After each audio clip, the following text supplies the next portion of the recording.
At the Han River, Jin-soo is about to self-delete, but first he thinks about how he ended up here. A friend promised him profitable returns on certain investment, so Jin-soo took a loan to participate. However, the friend disappeared. For a long time he didn't answer any messages, until one day he apologized because he couldn't give the money back. Jin-soo was only a grocery store worker and couldn't pay the loan, so he started taking different jobs to make up for it. Sadly, he was useless and could only get basic positions, which always paid little. Eventually the loan sharks were knocking on his door demanding payment, so Jin-soo ran away and lost them by mingling among a crowd filming a movie. Jin-soo gets ready to jump, but at that moment he gets some strange messages. A large sum has been deposited into his bank account, so in return he must get in the vehicle. A limousine arrives and Jin-soo gets in, but nobody answers his questions. Minutes later he's dropped at a theater, where he finds a table with money, a red envelope, and numbered cards. In the envelope there's a note explaining the situation. Jin-soo is now in the 8 show, where participants can exchange the time they're willing to waste for money. Food and accommodations are provided for free and money accumulates as time passes. The show will end once the allotted time is over or a participant dies. If Jin-soo doesn't want to participate, he can take the money from the table to take a cab and leave. If he wants to play, he must pick a number. After getting more messages reminding him of his debt, Jin-soo chooses number 3 and enters through the drapes. As the doors close behind him, Jin-soo finds a very fancy place with a clock that shows 24 hours. There are stairs going to 8 floors and he realizes he must go to the 3rd. The lock opens with the card, and inside he's disappointed to find an empty room with a screen pretending to be a window, cameras, and a chute. Inside he finds a uniform and a rule book. Every participant must change into the uniform and leave all personal belongings in the chute. To see how much money they've accumulated they can check the scoreboard. Food and shelter are provided for free. If he wants to buy anything else he can use the intercom and the payment will be deducted from his prize. Things that will be used outside the room must be bought at the main square. Participants must stay in their rooms from midnight until 8 a.m. and aren't allowed to block the cameras. Breaking any rule will make them lose half their money. The show begins at midnight and Jin-soo notices he only has a minute left, so he quickly puts on the uniform while the lights flash to indicate the show is starting. The scoreboard shows he's accumulated 30,000, quickly going up to 60 and then 90 as minutes pass. Jin-soo can't help standing in front of the screen and watching his money grow, making calculations of how much he'll get by the end. Suddenly he needs to pee and remembers he can't leave the room, so he uses the intercom to ask about a toilet but nobody answers. Soon he starts feeling cold and asks for blankets, only to learn they cost 1 million. Instead he buys some cardboard and newspapers to sleep on, plus a plastic bottle to pee in. The next morning Jin-soo wakes up to discover he's accumulated a lot of money. At that moment he hears another participant telling everyone to come out so they can introduce themselves. He enters the main square and discovers all the things there are fake. There's no bathroom either. The group also notices that the clock now says 36 hours instead of 24. They wonder how buying things in the square works and participant 6 decides to ask for cigarettes and a lighter. As the items appear in the chute, the time on the clock goes down. Yang runs to her room on the 2nd floor to check on her scoreboard and confirms her money is the same.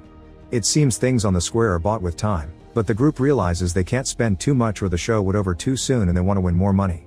They discuss what counts as essentials and in the end they buy 8 plastic buckets, toilet paper, pads, garbage bags, and cigarettes. Everybody grabs the buckets and runs to their rooms to relieve themselves. Moments later most of the group is starting to get hungry and Sarah from room 8 is surprised to hear this because she's already received 12 meal kits. They realize everything is delivered to the top floor and since they can't leave their rooms with objects, they must try to send the food down the chute.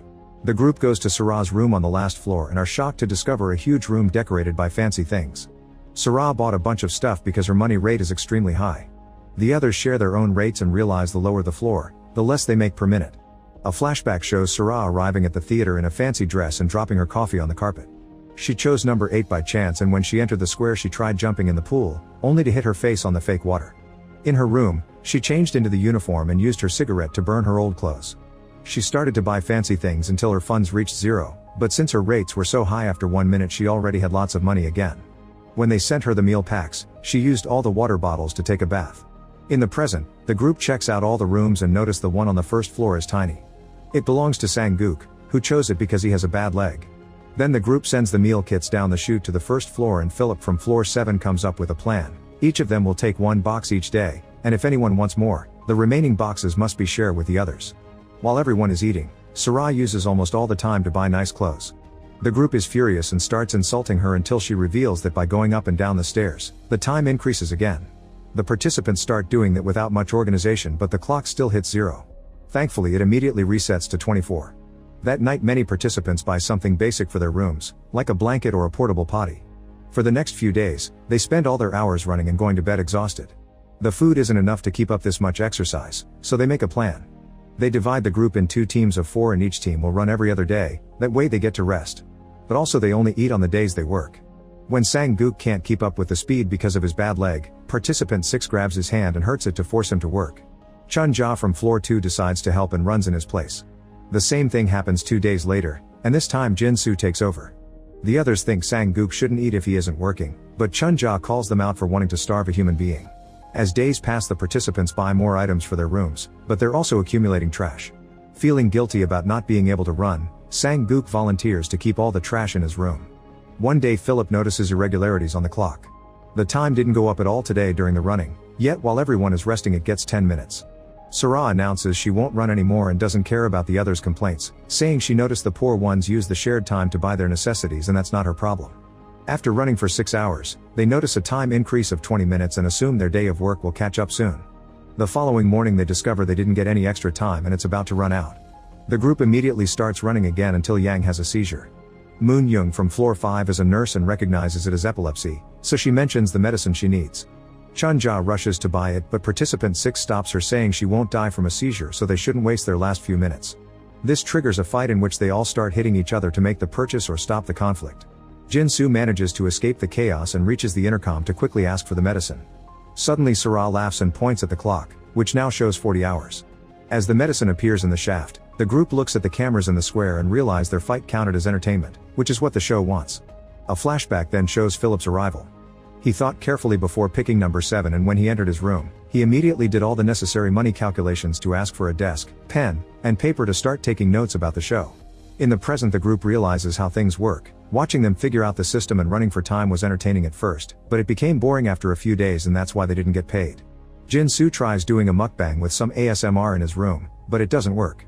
The group meets to discuss what to do next and agree to do a talent show, that way they can try a variety of things and see what works. Philip goes first and plays the recorder with his nose in a very impressive performance that gets them 24 hours. They agree to do the whole show the next day and discuss for how long they want to stay in the game. Since Sang-gook is the one that makes the least money they let him choose, and he explains he needs 1 billion. This means they'll need around 75 days. Before going to bed, they buy the props they'll need for their performance.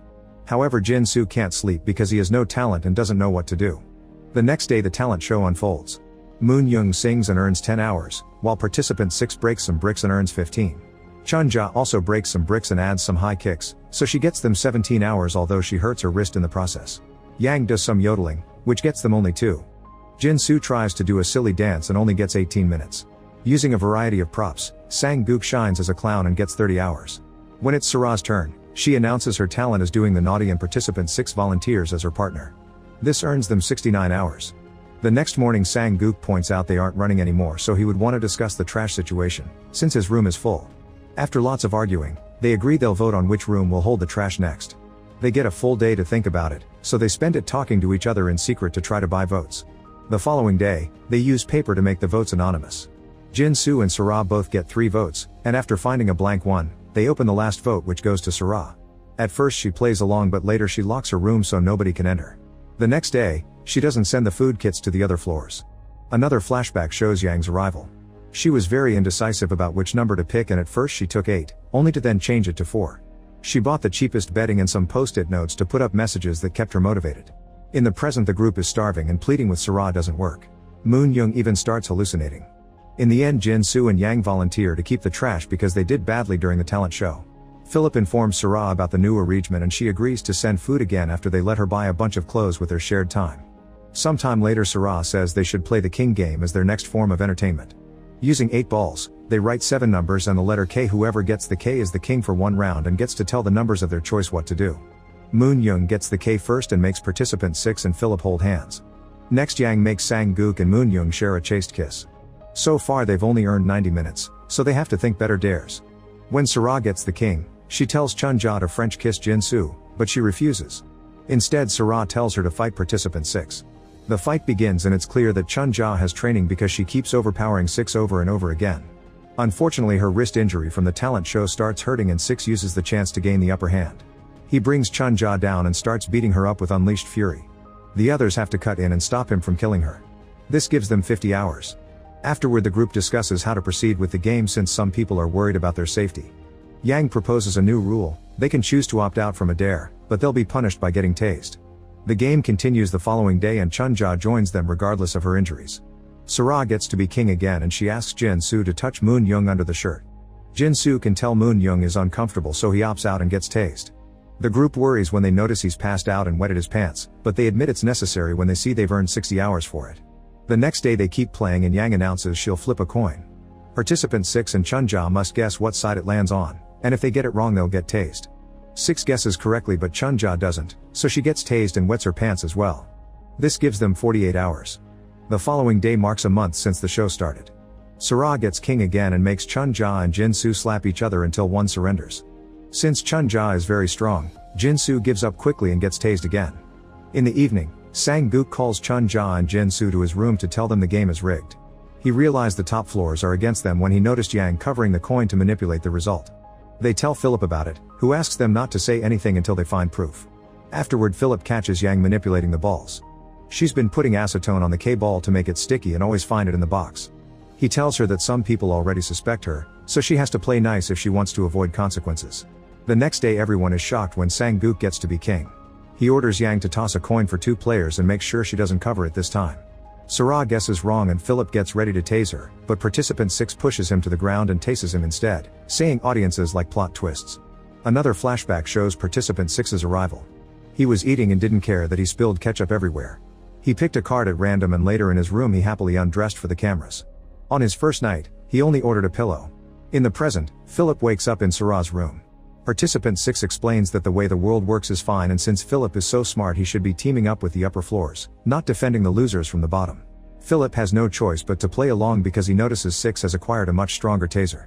Then 6 puts a cage on the intercom in the main square and destroys all the intercoms in the lower floor. Afterward the top floors announce that the lower floors will be the only ones working. If they refuse, they won't get food. If they earn enough time playing the games chosen by the top floors, they'll get coins to buy the meal kits or things from the square chute. 1 coin is equal to 3 hours. When Chunja tries to protest, participant 6 threatens her with a powerful taser.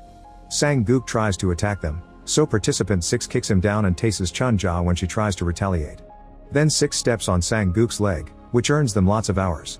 Then Philip explains their new entertaining tactic. They've written different games on the balls and the lower floors must pick a ball to decide each day's game at random. Every game is designed to have a winner and the losers will be punished. Jin-soo grabs a ball and today's game is hide and seek but with a twist.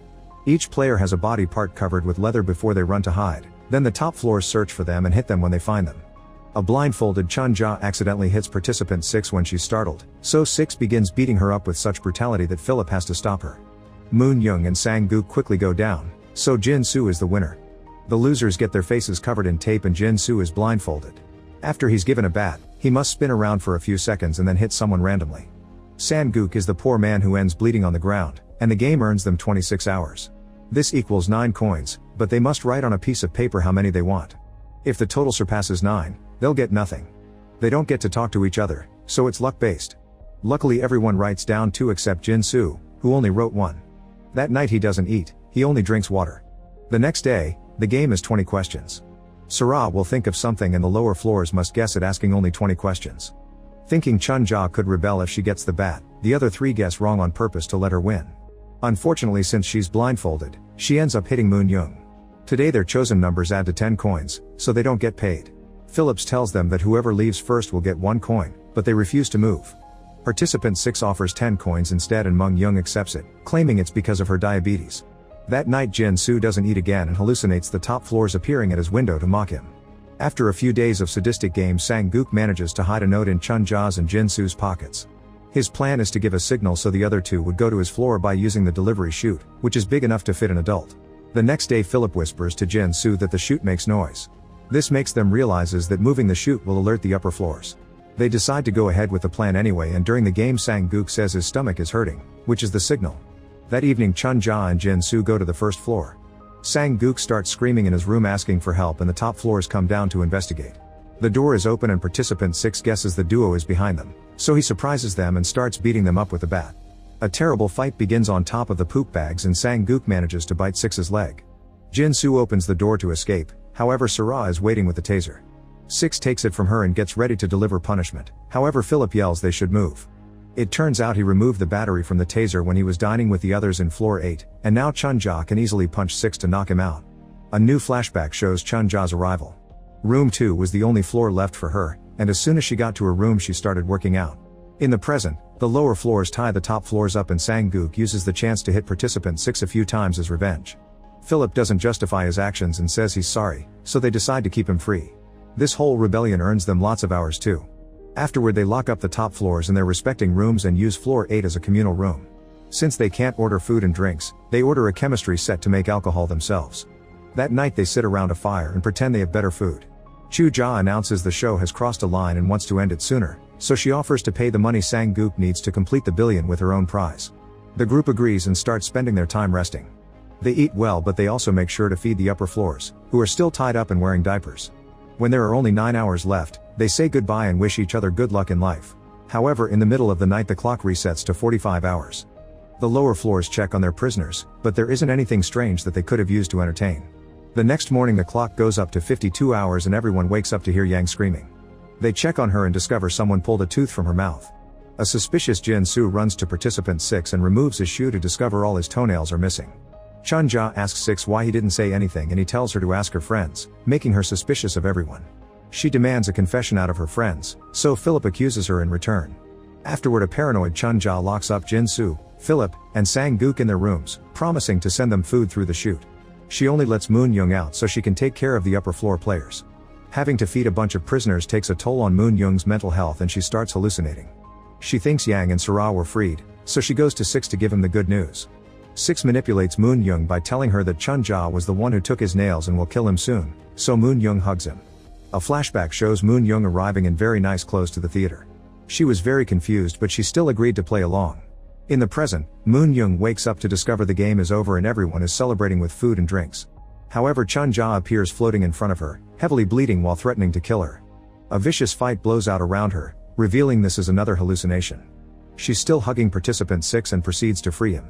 Afterward 6 frees the others and chaos takes over the main square as they proceed to punish the lower floors for their rebellion. Moon-young only gets tied up and 6 kisses her to thank her. Then 6 buys a gun and 4 bullets and demands to know who took his toenails, but since nobody confesses he announces they'll play Russian roulette. Chun-ja is lucky and doesn't get a bullet, so 6 beats her up with a bat. On Philip's turn, he gets shot in his leg. When 6 is about to shoot Sang-gook, Jin-soo gets an idea: they should buy the security camera footage to see who did it. Sara and 6 run to floor 8 and buy the footage to discover Sang-gook took the nails and peed on 6's face. A furious 6 wants to kill Sang-gook, but Sara doesn't want the game to end so she tases 6 and makes him fall down the stairs, breaking several bones.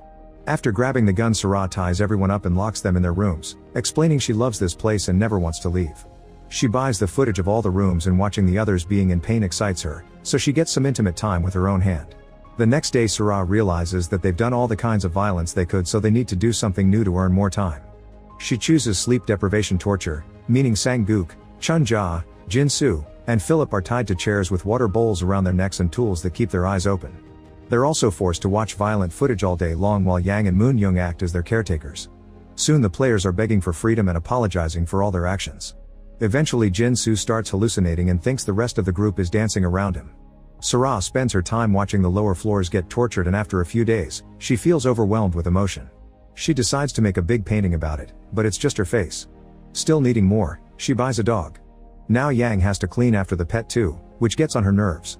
The next time she checks on Sang-gook, he apologizes for taking her tooth, but she doesn't care because she understands wanting money. Hearing this, Sang-gook tells her it's possible to switch rooms. A flashback shows Sang-gook was a clown with a sick daughter. Because he couldn't pay the hospital bills anymore, they kicked her out.